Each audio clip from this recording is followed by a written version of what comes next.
రాష్ట్రాన్ని సర్వనాశనం చేసినటువంటి వ్యక్తులు ఈ రాష్ట్రంలో ఎంతో మంది పిల్లల భవిష్యత్తును నాశనం చేసినటువంటి దుర్మార్గులు ఉన్నారు.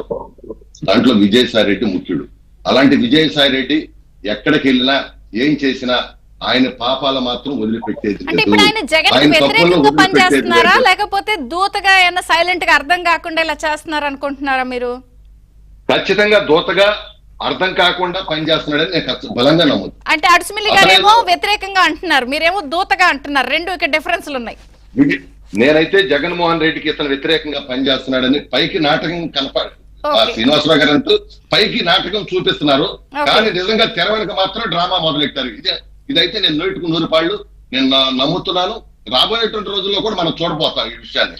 ఎందుకంటే ఇందాక చెప్పినట్టు విజయసాయి రెడ్డి ఈ వ్యవస్థలో మొత్తం కూడా చూడండి, ఈ పార్టీ పుట్టినప్పటి నుంచి ఈ రోజు వరకు కూడా. ఇంకొక విషయం కూడా వీళ్ళు ఏం చెబుతా ఉంటాడు విజయసాయి రెడ్డి, సోనియా గాంధీ వెటలి రాణినే మేము మెడలు వంచి చేసే ఉంటారు. ఏ మెడలు వంచారంటే వీళ్ళు చెప్పండి.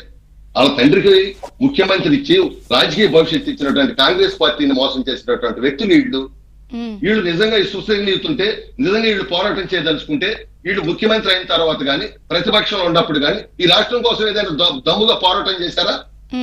కేంద్ర ప్రభుత్వానికి వ్యతిరేకంగా ఎక్కడైనా పోరాడినటువంటి చరిత్ర ఉందా వీళ్ళకి? వీళ్ళు కేవలం వీళ్ళ కేసు. ఇంకొక విషయం కూడా మీకు ప్రస్తావిస్తున్నా. వాళ్ళు చంద్రబాబు నాయుడు గారు ఢిల్లీకి వెళ్తామన్నారు.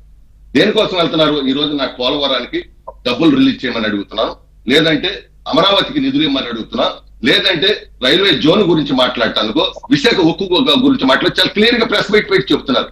ఏ రోజైనా జగన్మోహన్ రెడ్డి అనే వ్యక్తి ప్రధానమంత్రిని కలిసి వచ్చి బయటకు వచ్చి ఎప్పుడైనా మాట్లాడారా? ఏ విషయమైనా చెప్పారా? ఏం మాట్లాడతారు, ఏం చేశారు? అంటే రాష్ట్రంలో ఖర్చులన్నీ పెట్టుకుని విమానాలు ఎక్కి వీళ్ళ తిరగటానికి మొత్తం ప్రజల డబ్బు వాడేసి ప్రజలకు సమాధానం చెప్పాల్సిన అవసరం లేదా? వీళ్ళ బాబు సోమా ఏంటి ఈ రాష్ట్రంలో ఖజానా ఈ సంపద? ప్రజలు గమనిస్తున్నారండి మీరు అన్న విషయాల్ని. అటు అడ్స్మిల్ గారు చెప్పే కూడా అన్ని కోణాలు చూస్తారు.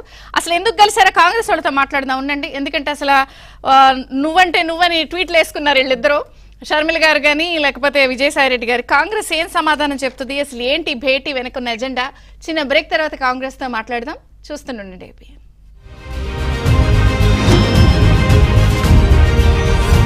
ప్రత్యర్థి కూడా పై ఎత్తు వేయగలుగుతాడు, అంత ఆషామాషిగా ఉండదు. ఒక్కొక్కసారి వాళ్ళు మనల్ని డైవర్ట్ చేయడానికో లేకపోతే ఇంకొకలాగా మనల్ని ట్రాప్ చేసో గెలవడానికి అంతిమంగా ప్రయత్నిస్తూ ఉంటారు. కేవలం చదరంగం అనే ఆటలోనే కాదు, రాజకీయ చదరంగంలో కూడా ఇలాంటి ఎత్తులు పై ఎత్తులు కుయుక్తులు అన్నీ కూడా సాలిడ్గా ఉంటాయి. ఒక్కొక్కసారి ఇద్దరికి కామన్గా శత్రువులకి ఒకే శత్రువు ఉన్నప్పుడు వీళ్ళిద్దరూ మిత్రులు అయిపోతూ ఉంటారు, లేదా ఎవరికి వాళ్ళ ఆటలో పావుల్ని చేసే పరిస్థితి కనిపిస్తూ ఉంటుంది రాజకీయ చదరంగంలో. మరి ఇటువంటి ఎత్తులు పై ఎత్తులు కుయుక్తులు ఆరితేరిన వ్యక్తులు చరిత్రలో ఎవరు అన్నప్పుడు